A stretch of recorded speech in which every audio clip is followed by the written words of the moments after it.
திரு வீரப்பன் அவர்கள் இந்த சந்தன காடுகளில் எந்த மக்களுக்காக அந்த ஆயுதத்தை ஏந்தினார்? அவர் ஒரு வனக்கொள்ளையன், அவர் ஒரு சந்தன கடத்தல் மன்னன் என்கிற அந்த பெயர் கடத்தல்காரர், ஒரு சமூக விரோதி என்றுதான் பார்க்கப்படுகிறது. அதுவல்ல உண்மை.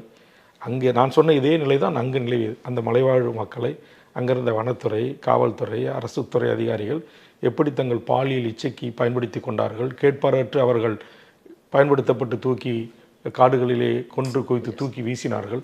ஆக அந்த அநியாயத்தை அக்கிரமத்தை தட்டி கேட்க தொடங்கியதுதான் ஆயுதம். அதை கேட்பதற்கு கையில் வந்த ஆயுதம்தான் இயந்திர துப்பாக்கிகள் தான் வீரப்பன் கையில் இருந்தன.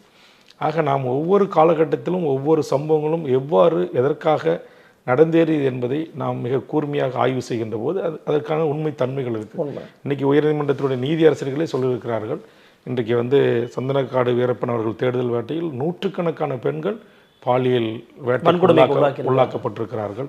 அதற்குரிய இழப்பீடுகளை தர வேண்டும் என்ற போது கூட இன்னும் சரியான இழப்பீடுகள் அவர்கள் கிடைக்கவில்லை, அவர்களுக்கான நீதி கிடைக்கவில்லை.